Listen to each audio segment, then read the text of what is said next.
皆さんごきげんよう、上川薫です。今回取り上げる話題は、アメリカの YouTube の公式サイトが大統領選の結果をめぐる誤情報についてはどんどんと削除していくよということを発表したので、これを取り上げようと思います。YouTube においては特定のジャンルや特定の話題について取り締まるということがあります。去年であれば私の場合だと、韓国系の動画については次々と規制が入り、同じような話題を取り扱っていた方の中にはチャンネルごと消されてしまうといったようなことが起きていました。また、今年前半について言えば、新型コロナウイルスの問題を扱うときには、どのような情報をもとにして話していたとしても、新型コロナについて話していた、ただそれだけで全ての動画が広告停止になるということもありました。そして今回はアメリカの大統領選挙についてです。アメリカの大統領を決める選挙なわけですが、誰が大統領になるのかというのは日本にとっても非常に重要なことです。なぜならば現在は対中国のことを考えると、中国を抑え込むには日本単独ではできることではありません。必ずのように多くの国々と手を取り合って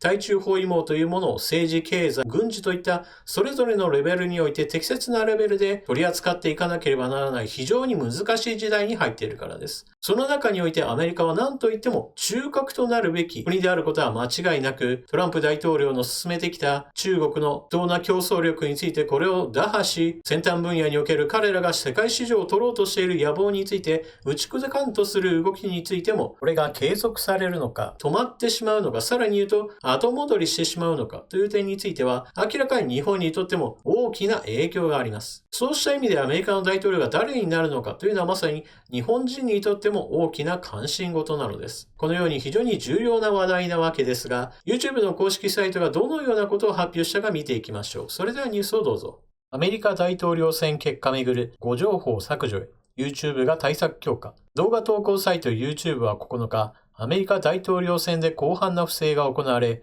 選挙結果がねじ曲げられたと主張する動画を削除すると発表した。この措置は9日から投稿される動画に適用される。アメリカでは8日、各州が大統領選の結果を承認する法的な期限、セーフハーバーを迎えた。大手交流サイトは、選挙をめぐる誤情報の取り締まりを行うよう圧力を受けているが、Google 傘下の YouTube は誤情報に注意喚起のラベルをつける Facebook や Twitter に比べて対応が弱いとされてきた。YouTube によると、9月以降に従来のルールに違反したとして8000を超えるチャンネルと数千の選挙関連動画を削除したと明らかにした。こちらがニュース記事の元になった YouTube の公式ブログでの発表です。Supporting the 2020 US Election と書いてありますが、こちらの方、アメリカのサイトということもあって全文英文なので、それを翻訳したのがこちら。ただし、Google Chrome の翻訳機能をそのまま使ったものなので、日本語の文章としては少し弱いものとなります。一体どのような説明がされているのか、動画の説明欄にアドレスを載せておきます。2020年のアメリカ大統領選挙を支援するというタイトルで、この後なぜ動画を削除することになったのか、そういったいきさつが書いてあります。ポリシーに違反するコンテンツを削除する。私たちのコミュニティガイドラインは、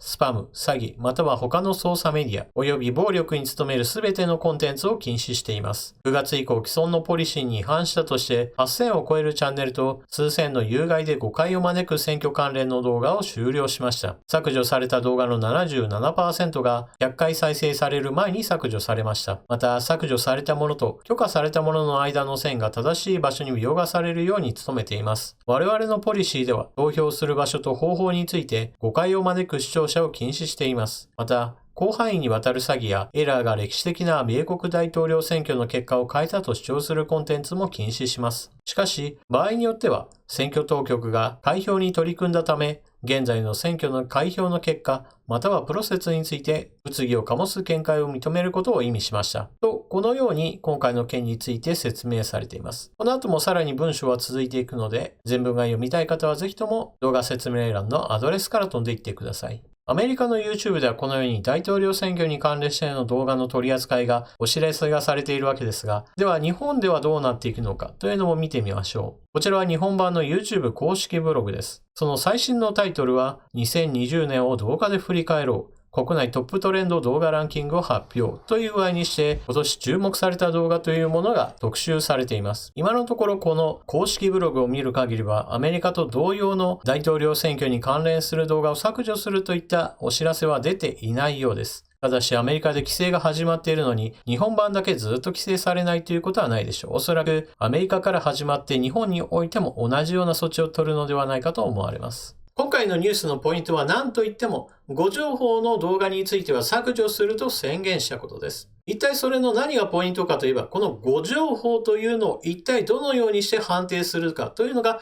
大問題となるのです。例えば YouTube がこのような、この話題についての動画は広告を停止しますよと宣言したもの、もしくは削除すると宣言したものというのは、非常にその選定基準というものが曖昧で、多くの不可解な判定というものが繰り返されてきました。例えば今年前半であれば新型コロナウイルスの問題で流言飛語というものがたくさん出回りました。例えば新型コロナウイルスは空気感染するから電車に乗っている人は全員かかってしまうし、一度かかった人は必ずのように重症化してほとんどの人が亡くなってしまうといったような類の話です。もちろん現在ではこうした空気感染はしないということが分かっていますし、満員電車に乗っているからといって全員が必ずのように新型コロナウイルスにかかって全員が重症化してその中から多くの人々が亡くなるといったことはありえません。こういった根拠が全くないもの、そして大きな誤りのあるものについての動画が削除されることは、それ自体は全く問題ないわけですが、一方でちゃんとした根拠を示していて、しかもその根拠というのが実際に報道されているものすらも同時に削除やもしくは広告停止されるという事態がこの春先には非常に頻発しました。そのために YouTube で投稿される動画は非常に多くの隠語を生み出しました。もうそのまま新型コロナというと、それ自体でどんな話題であろうとも広告が停止されたり、もしかしたらチャンネルが削除されるかもしれないというので、一般的には使われないそのチャンネルだけの隠語を使って、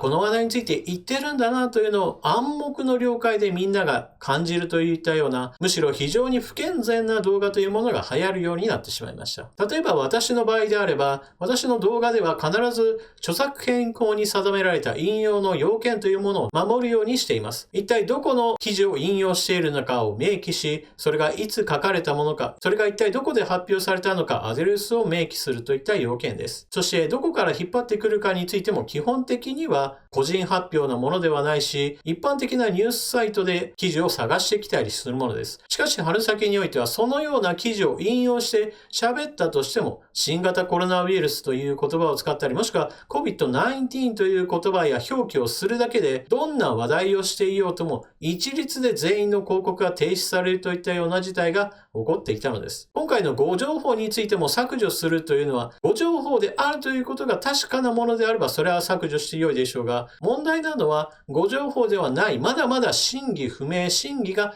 確かではないものについても同時に削除してしまう危険性というのが YouTube には必ず付きまとっていきます。もしもあなたのよく見ている動画のチャンネルがこういった規制に引っかかって次々と動画を削除されているといったことが起こるようであれば、その投稿者が情報の出所として使っているサイトに直接訪れるといったような自衛手段が求められるようになってくるでしょう。YouTube はこうした誤情報の動画を削除するというのであれば、誤情報かどうかというのをより厳密に、より精密に、そして非常に慎重に行ってほしいと思います。皆さんはこのニュースを聞かれてどのようなことを考えたでしょうか。ぜひともコメントしていってください。それでは動画を最後までご覧いただきありがとうございます。チャンネル登録していない方はぜひともチャンネル登録を、そして動画を見終わったら評価ボタンのクリックもよろしくお願いします。それでは次の動画でまたお目にかかりましょう。またね。